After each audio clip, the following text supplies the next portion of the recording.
Hey, it is Zennial Gamer, and today we're going to be talking about the upcoming event where you get to summon a default 4-star monster. Now, this is an event that seems to come around a couple times a year. I'm not sure exactly how often, but it seems like we get it once every maybe 4 months, give or take. But new to this event is going to be the ability to also summon a default 3-star LD. So we are going to talk briefly about some of the key default 4 stars that you might want to summon, but most of this video is going to be about the LD3s. Okay, so to start off with, if you are missing any of Sabrina, Talia, or Shayna, those are most likely going to be your primary targets because we use the twins in basically all PvE metas. They can be used in lower levels of Arena, they can be used in Dimensional Holes, still PvE, but they can be used in Guild War. Honestly, having duplicates built of several of the twins can be really useful. So you have one for PvE, one for Guild War. Now, I'm not telling you that you should get a dupe. Honestly, if you're missing a Nat4, especially a good one, I would do that before getting a dupe. But just saying, if you don't have Sabrina, Shayna, or Talia, then your choices are pretty much going to be one of those 3, just because we use them so much. Now, if you do have them, I will tell you pretty much all the twins are good, but none of the others are quite as important or as integrated into daily usage as those 3. So there are some other 4 stars that you might consider. Now, another one that I might recommend if you don't have them is Imisetti in order to build a Copper Dozer Imisetti team, because that is one of your very first staple teams in Guild War content. Another really good one that you might want to consider is Garo. The only thing I'll mention is the rune requirements on Garo can be a little bit higher than some other 4 stars, and that brings us into probably the most important discussion point of the Nat4 selections. Ultimately, the monster that you pick should be one that fits your stage of game that you're going to be able to use, and just as importantly, that you're going to be able to rune. So there are a lot of really great 4-star monsters, but they have varying levels of rune requirements. For example, Ajir has ridiculously high rune requirements. He is super stat hungry, so he's one of the most powerful 4-star monsters, one of the most powerful Nat4 monsters when he's well runed. If he's not well runed, then he's just kind of so-so. Now, Garo is not nearly as stat hungry as Ajir, but Garo does require a pretty good vampire rune set, and he requires to be fairly fast, and he doesn't need the tankiness stats as much, but he does need the crit damage attack and all that. Compare that to a monster like Imisetti, who I mentioned before, and his rune requirements are very low. Mine is actually over-runed. All you really want to do is make sure he's in will runes, and then make sure he's, reasonably fast, but you could even do him in swift will with minimal speed subs, because his team is a pure cleave team. His rune requirements are way lower than most other 4 stars. So I'm not going to go through every single 4-star because honestly, for the most part, people are just going to be picking what they don't have, and that would be a long video. I'm only going to mention one more right now, and that's Triana. I feel like Triana is a very essential monster if you don't have her, and the nice thing is you can skill her up through fusions as well. So those are probably the ones that come to mind for me first if you don't have them. Obviously the twins, Imisetti, Garo, and Triana, those are the ones that I use and abuse the most. All of the ninjas, all of the barbarian kings, they're all very awesome. So that would pretty much be my guide, my overview to you. If you have all the monsters I mentioned, or if there's another monster you want, totally fine. Ultimately, this event is about getting the monster that you want. So my one big piece of advice on the Nat4 side of it is pick a monster that you know you can rune and that you have the rune quality to make them shine. Okay, now when it comes to the LD3s, we're going to break this up. First we'll talk about light, then we'll talk about dark, and then I'll kind of look at some of the overall recommendations. So there are actually a lot of really good quality LD3s. They're going to serve various roles and have various rune requirements. At the end of the day, though, I think there's going to be a handful that you'll just use more than anything else. I'm not necessarily going to say that they're better or worse. I'm going to say you're going to use them more. And to me, a lot of times that is more important than anything else. If I can use a monster a lot and have fun with it, then it's a monster I want. If it's OP, obviously it's a monster I want as well, but if it's like going to be guaranteed win, but I can only use it once a week, I might rather have something that's going to give me consistent winning or better PvE on a daily basis. So let's start off, as I said, by looking at the light monsters. Now, Kabila, as we see at the top of the screen, Kabila is an elite attack bar booster in Arena. Generally speaking, she's going to work well really only if you have Samanth. She can work with other attack leads like Shimite. But ultimately, if you're using her in Arena, you're going to need to have a Swift set that's going to be probably 330 to 335 plus speed in order to use her well in the High Conqueror and Guardian ranks. Because you're going to be using her to try and outspeed high-level Tritons. So if you can't give her that level of speed, then there are just going to be better attack bar booster options because she doesn't attack buff. So her everything is about her base speed. Now, Taeon is another of those monsters that you can use at really higher levels for cleave. Again, Taeon himself doesn't need particularly crazy runes other than being super fast, but he is going to have to pair with monsters that have crazy runes. So you're going to need to have a super, super fat Lucian if you're going to try and use Taeon effectively in Arena, for example. But honestly, Konamiya pretty much does the same thing in that case. Now, Taeon's a better version of Konamiya, but Konamiya serves the role, so are you getting enough to utilize this event one time if you're picking Taeon? Grago's passive, if you're not familiar with it, restricts any one hit from being more than 20% of max HP. So Grago is an amazing counter to a ton of monsters. He's a great counter to most dark nukers other than maybe Zeratu. He's a great counter to monsters like Odin. Again, all big single hit, single target nukers. He's a great counter to them. I use my Grago to counter Martinez, even though they're multi-hit, because I have him in a shield will resistance build, super tanky. Very, very useful all-around monster, but he is PvP specific. So if you're at a point in the game where you're not looking towards PvP, then he's not going to benefit you as much. But I think he's great for early mid-game or for mid-game PvP because his rune requirements are actually relatively low in order for him to shine. Now, Shren is kind of interesting. She has the same tectonic shift as Kali, but she has a much lower base attack. Her skill 3 does an AoE cleanse instead of an AoE buff, and then some healing. But overall, I built Shren a long time ago, and I just haven't been able to use her. Kali is just better. Like, Shren has maybe arguably some cooler stuff in her kit, but Kali's kit synergizes better. So I wouldn't go with Shren at all. Now, Escher, I know a lot of people really like Escher. Obviously, he's a 2A monster. He's a good counter to Theomars. If you do him in a Swift build, then he can be kind of useful in RTA.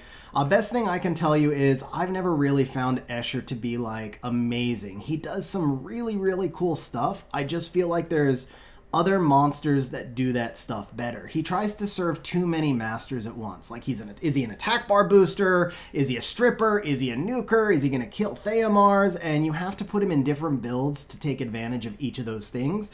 You know, if you want him to kill Theomars, he needs to be in Rage. But if he's in Rage, then are you benefiting as much from his attack bar boosting? So overall, he's a good monster. I'm not criticizing, but for me, he would not be anywhere near the top of the list. Now, for a lot of people, Lin is going to be the choice. If you don't have Lin, Lin is the premium PvE dungeon monster. The one thing I will say is that Lin is not essential, especially if you're free to play. So it's really cool for us to build speed teams, but again, especially if you're free to play, does it actually matter? So if you can do a 40-second run now, and Lin would bring you up to 30 seconds, it's cool to have on your profile because it's a faster top time, but if you just run out of energy that much faster and you're still doing the same number of runs, then it really doesn't matter as much. So for people who are not free to play and who farm a lot, Lin is a big deal because she's going to allow you to build faster speed teams. And she's also going to let you go for some ranks on some of the dungeons because she is such a big hitter. Now, her AI is not the best. She's not guaranteed an S3, so you do tend to need a little bit higher overall rune quality on your teams in order to take full advantage of Lin. Tien Kin is a really nice monster. The only thing I'm going to say, his kit is very similar to the 2A Vigor. He is slightly better. Like, a lot of people have asked me on other videos why I use him instead of Vigor in certain places like in Tartarus or in Lumal. And the answer is because he's a little bit faster, because he does a little bit more damage with his skill 1 because it ignores defense. Ultimately, though, he doesn't do anything that Vigor doesn't do. He just does a little bit more overall damage. He's a little bit faster, and he does have a nice speed lead for Guild Wars, but it's only 16%. Okay, so from the Dark Monsters, there's another huge PvE monster here, which is Halea. So I'm going to tell you that I would not have Halea on my list to take unless I had basically everything else. So here's the thing. Halea is the only monster in the game I can think of that has brand and defense break in one skill. So if you have Halea and you're doing a speed run in a dungeon, then it allows you to put your defense breaker and your brander in one monster who's also an attack type and does pretty good damage. And then what it sets you up for is having like double nukers behind her to nuke out the boss really fast. If you go look at like the water dungeon in Kairos, you'll see the top probably 500 plus scores are all the exact same team. It's Lucian, Halea, Lin. Now here's the thing, her RNG is terrible, and having 2 debuffs in one skill means going through 2 accuracy checks in one skill. So she is not reliable. If you put your defense break and your brand in one monster, it allows you to have faster times, but it also allows runs to blow up in your face. So I do not personally use Halea for farming. Not on scale. If I want to put up a best time, then she's a great option for me. Now, Mantora over here is a premium TOA H monster. He's got an AoE defense break. You obviously want to put him in stun. So his AoE defense break also adds continuous damage, which is great for TOA H in its own right. It also stacks great with a water homunculus because you get potentially 3 negative effects with the despair stun that the water homunculus can multiply. He's also a very underrated PvP monster. I used him the first time I got G2 in Special League. I used Mantora in Special League to get G2. I've used him in Siege in a lot of videos. I love Mantora. I am a huge proponent of Mantora.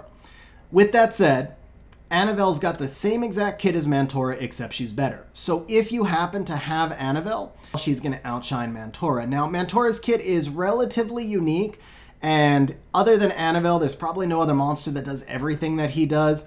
But even so, there are still other really good alternatives that you can use in TOA. He's not absolutely essential, he's just really helpful. He also does damage scaling off max HP, which is what allows you to build him tanky. He is a premium TOA monster, and he would definitely be on my list. He just might not be top of it if you're missing some of the other monsters. Now, the monster that would probably be at the very top of my personal list is Joltan. However, with the qualifier that this is a pure PvP monster. He's not going to do anything for you in PvE, but his rune requirement is ridiculously low, and he's just going to shine. He is a lockdown counter on Lorens and on most other light monsters, as long as you build your comps properly, of course.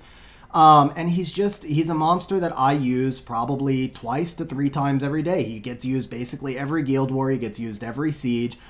He's just a really, really strong 2A monster. Now, the other dark monster that everybody is going to be thinking about is Miho. So, couple of things to think about with Miho. Number 1, she's not a PvE monster, she's only PvP. Number 2, she is ultra RNG based with a lot of counters. So here are the differences when we're talking about PvP between Miho and Joltan. Miho is a prominent, preeminent MVP in 4-star Siege defense bases. Because of the RNG, she's gonna get you wins on Siege defense. She is also a great arena defense monster. She's gonna get you wins there as well. Joltan can be used in Siege defense, really can't be used in arena defense at all, but he's not gonna get you anywhere near as many defense wins as a Miho will. Joltan is about on offense because he can beat those really tough offensive teams that have a super fast Lauren or something like that. Miho is not so much with the offense. You can use her on offense, and she will work. She'll work a lot, but she's very RNG based. One missed crit, your Miho is gone, and you lose. So for me personally, I've always said my goal is to reduce RNG as much as possible in the game. I don't like bringing in a team that I can't be 100% confident can win. Obviously, I lose sometimes, but when I go into the fight, I usually believe I'm going to win it. And if I bring in a Miho, I don't believe I'm going to win. I'm hoping I'm going to win. Now, Miho is a legit S-tier monster. I think a lot of people think she's more powerful than she is, to be honest. But she is a legit S-tier monster. In some areas, like maybe in Special League, like in 4-star Special League, she's probably SS tier. So Miho would be behind Joltan for me on my list, but if I had Joltan already, then she'd probably be at the top of my PvP list because those defense wins really do matter. Now, Thrain is another awesome TOA monster, but for a very different type of team. His skill 2 is going to add 2 continuous damage effects to enemies, but very importantly, it does it with no damage. So those monsters like the Mihos or the Ragdoll stages, he can put up continuous damage on those stages without triggering their passives. He also works really well on any of the reflect damage stages like the Joltans. That makes him really strong. His third skill is an AoE stun, which also makes him really strong. But it's important to note that his brother Hemos has the exact same skill 2, and his skill 3 is better in a lot of ways than Thrain's is. So the Hemos skill 3, it's going to be a 3-turn cooldown when skilled up, where Thrain's is 4. And it's guaranteed freeze. I mean, not guaranteed because of accuracy checks, but every enemy will attempt it to be frozen, plus he adds slow. So all of that gives him a better overall kit. The differences with Thrain are that the enemy must have continuous damage on it in order for the stun attempt to activate. Once in a while, one monster resisted all that continuous damage, and then it doesn't get the stun attempt on it.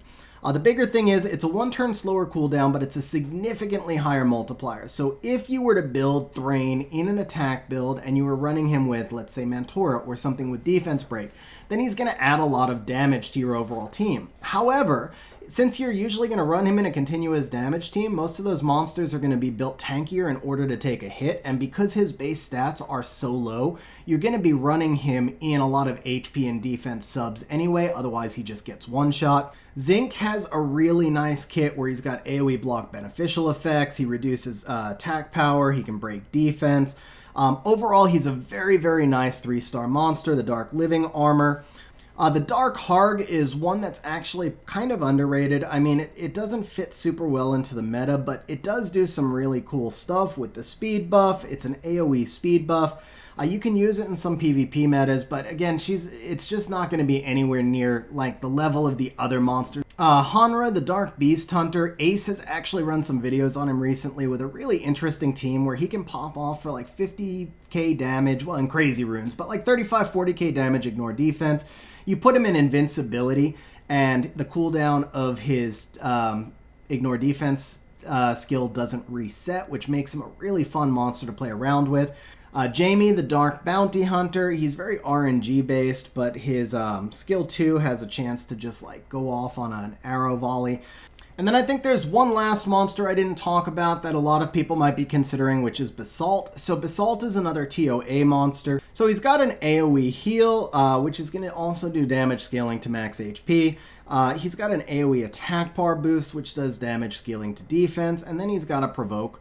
Now, I know Basalt can be very useful in early TOAH teams. I can tell you, I built Basalt early on, and I just never really found him that great. So I think a lot of it depends on the monster kits that we have. I just had better options for him. I've tried to use them in a lot of other metas, Dimensional Hole and so forth. Never had a lot of success. Part of it is when you have a monster who scales off 2 different things, with one being HP and one being defense, you can't build them into a singular identity as well. You know, you have to use like an HP and a defense rune, which kind of reduces the benefits of both. Obviously, he's super tanky. The heal and the attack bar boost are nice, but on the whole, I just found other monsters that did more for me. So Basalt would not be my recommendation for anybody at least anybody who's already having success in TOA, because that's the only place he's normally going to be used. If you're struggling in TOA, then just ask yourself, is Basalt's kit what I'm missing? Is he going to fit into the team that I'm using or a team that I can build? And if he can advance you further, there's a lot of videos out there showing Basalt in TOA. So if you have the other monsters and he can advance you further, then absolutely take him. But just be sure that he's going to do what you need him to do before you take him, because there are so many other great options. And so that's it for today's video, guys. Now, I recognize there are some monsters you might be considering that I didn't cover, and those monsters might be perfectly great monsters. Obviously, I haven't built and played around with every LD3, so I'm kind of going off the monsters that I've built. Now, mostly I built the monsters that looked interesting to me, but there might be some monsters that are helpful at earlier stages of the game that I had just passed by and didn't build or need at that time. So with that said, let me throw out what would be my personal top 5. If I lost all my LD3s today, what would I take? So for me, number 1 would be Lynn, but that is, again, because I'm not free to play. I farm a lot, and she speeds up my farming. So if you are, all the stuff I said earlier, if you're free to play, then she may not necessarily be your number 1. Everything else on this list is pretty much going to be PvP based. So from that point, my number 2 would actually be Joltan.